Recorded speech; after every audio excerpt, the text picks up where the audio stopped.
Hello，各位朋友，大家好啊！歡迎大家翻到嚟平超城。嗱，呢條頻道咧，唔經唔覺已經有7年嘅時間啦，冇同大家見面啦，真係唔好意思。其實咧，如果我一直有得佢唔理咧，係冇問題嘅。甚至我無聲無息咁樣咧，將個頻道關閉咧，亦都冇人會怪我嘅喎。但係呢個頻道咧，唔係淨係屬於我一個人嘅，因為喺過去嘅呢一段時間裏邊咧，有好多朋友咧都喺度做過主持同埋嘉賓。不論過咗幾耐都好啦，呢一度都有佢哋嘅一番心血。如果唔係2019年香港發生咗一件大事，同埋2020年到2023年間發生嘅一場瘟疫，可能到而家為止，我哋幾個都仲會係坐埋喺呢度一齊做節目都未定嘅喎。只可惜事實就係咁樣樣，因為呢一件事，其他嘅主持咧都移晒民啦，剩翻我一個人咧喺香港啦。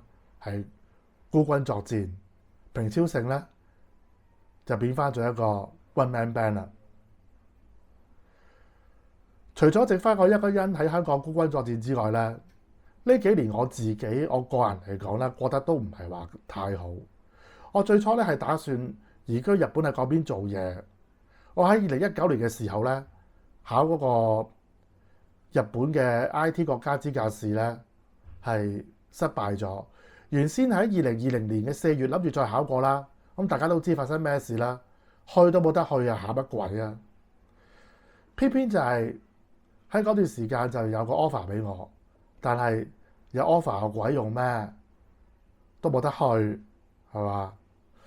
咁啊，好啦，機會冇咗。到而家我係因為年紀太大啦，我已經差唔多50歲啦，我49歲啦，今年。呢個咁樣嘅機會可以話係冇啊！再加上由2023年嘅年底開始，我嘅工作係變得唔穩定，由原本嘅正職變做炒散，到今年咧我就失埋業添，搞到咧我有好多嘅計劃啊都要無限期擱置，當中就係包括咧我去日本留學進修日文嘅計劃，而且因為我經濟嘅狀況啊。連我去日本嘅旅行嘅次數咧，亦都比以前少咗好多。好話唔好聽啊，以後咧都唔知幾時先至可以再去日本。雖然咧我而家都有揾工嘅，有一份工咧已經完成咗面試，嚟緊咧亦都係有一個來自另一個機構嘅面試機會，但係都唔知得唔得嘅，所以我都唔敢抱有好大嘅期望。不過大家放心啦。到而家為止，我嘅基本生活咧係完全冇問題嘅。喺呢一段時間咧，我都有考慮過，可唔可以繼續做落去咧？甚至乎就咁收咗個頻道佢就算啦。點解會有咁樣嘅諗法咧？原因係好簡單，因為咧有一段時間咧，以日本為主嘅 YouTube channel 咧實在太多啦。佢哋嘅訂閱人數同埋個 view 數咧都非常之多。你話佢哋呢班 YouTuber 做得好唔好咧？老實講，見仁見智啦。但係佢哋食咗一樣咧，我而家冇法子做得到嘅嘢，或者咁樣講啦，冇法子食得到佢哋而家食緊嘅嗰條水，就係就算佢哋而家唔喺日本長住都好啦，佢哋都嘗試咧係去日本嘅喎，令到大家咧都有一個錯覺，就係佢哋一直都喺日本住。第二，我覺得都好重要嘅就係日文嘅能力。雖然我識日文，但因為咧呢幾年啊，我去少咗日本而冇乜機會用，搞到日文退步咗添。變相咧又好輸蝕。呢兩樣嘢咧，正正係吸 fans 嘅最重要嘅元素。既然呢兩樣嘢都冇啦，咁我就有一個咁樣嘅想法咯。直至到有一日啊，我無意中睇到一條 YouTube 片裏邊嘅主角咧，佢就話佢自己一個中年人，曾經咧好中意日本文化，甚至乎咧有好長嘅時間咧，話10年喺日資公司做過，咁啊仲打算咧係諗住喺日本咧就住過世。點知咧因為最近咧佢喺日本遇到嘅一啲令到佢覺得唔舒服嘅事情，或者唔自在嘅事情，但係其實聽落係一件小事咧。再加上高市早苗上台之後嘅一啲報導，令到佢覺得日本都係住唔過，日本都唔係佢一個住過世嘅地方，反而覺得原來住珠海同埋中山先至啱佢喎。嗱，我相信呢，同類型題材或者差不多咁樣嘅題材嘅片呢，會隨住香港慢慢靠近內地咧而變得越嚟越多嘅。加上咧有好多香港人呢，可能因為擔心將來嘅生活而減少咗去日本玩，甚至乎唔再去日本玩，因此慢慢同日本變得疏離。結果咧就俾一班喺網上嘅有心人有意無意咁樣去傳播呢一啲咁樣嘅言論，例如乜嘢呢？而家嘅日本已經好歧視我哋啲香港人啦。日本嘅 sales 見到我哋揸特區護照嘅就仇視我哋啦。日本人見到我哋香港人咧就好不滿啊。甚至乎咧有人咧係以國人歸狗為題。其實所謂國人歸狗咧就係 Kuririkai 咧，意思咧就係外國人翻去佢哋嘅祖家咁解。老實講啊，我今年咧都有去過一次日本。我上個月先喺日本翻嚟。我作為一個來自香港嘅遊客咧，其實根本都見唔到呢個情況。話雖如此，我睇唔到並唔代表冇。我今次睇唔到啫，但係我有一次去日本，因為咧酒後亂性啊，一班人開心啊，咁啊飲完酒之後講嘢大聲咗，仲要講廣東話添。咁啊結果咧俾日本人聽到就鬧我哋。咁我聽到之後咧，我就馬上同佢道歉，因為係我錯，我錯就要認，亦都去反省，唔好飲咁多酒理性啲。其實咧，你用同理心去顧及對方嘅立場，你就明白點解唔能夠講嘢大聲。講開同理心咧，其實已經超越咗國界㗎啦，係人與人相處嘅一個基本嚟嘅。如果因為呢啲咁樣嘅小事，甚至乎可能係因為我做錯嘢而對日本產生咗敵意咧，再加上大家嘅生活模式同埋意識形態係都變得同佢哋嗰班人冇分別嘅時候，我覺得身為一個咧係由細到大都喺香港生活長大嘅我嚟講咧，我會覺得非常之可惜咯。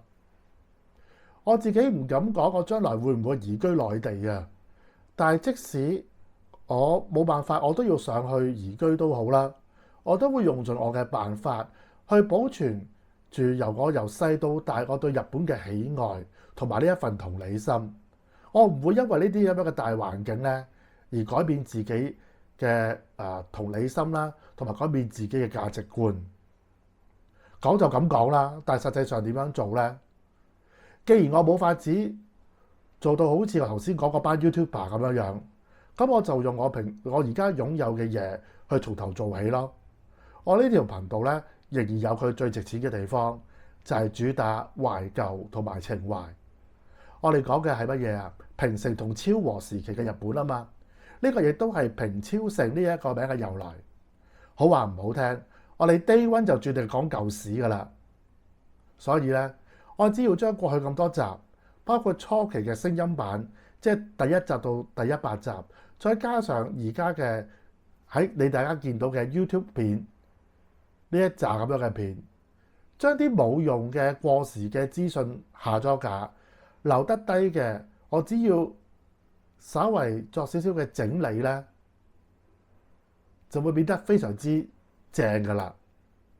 我咁樣做咧，除咗可以令到我哋有一個好嘅空間，可以讓呢啲片去繼續流落去之際咧，我哋嘉賓啊，佢哋嘅心血咧，同埋重要嘅資料咧，亦都可以繼續流傳俾其他人嘅，讓佢哋更加了解日本、中意日本，尤其係平成同埋昭和年代中意呢兩個年代嘅日本嘅朋友，可以俾到佢哋一個聯絡感情嘅地方。